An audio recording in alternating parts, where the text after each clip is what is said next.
నల్లటి మబ్బు ఎలా ఉంటుందో నీ కంటి కాంతి అలా ఉంది. ఎందుకని?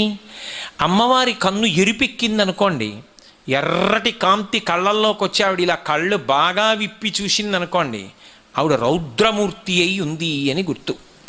అంటే ఆమె కన్నులు ఎప్పుడూ నల్లగా ఉండాలి, అందులోంచి వచ్చే కాంతి నల్లగా ఉండాలి. ఆ నల్లతనంలో చల్లతనం ఉంటుంది.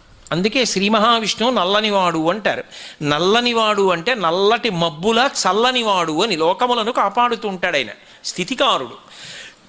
అలాగే అమ్మ నీ కన్ను ఎప్పుడూ నల్లగా ఉండాలి, నల్లటి మబ్బులా ఉంది నీ కన్ను. అమ్మ క్షమించు, పొరపాటు ఉపమానం వేసేశాను.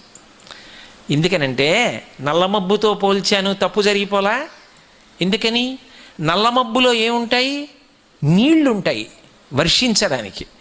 అమ్మ నీ కళ్ళల్లో ఆ మాట అనొచ్చా?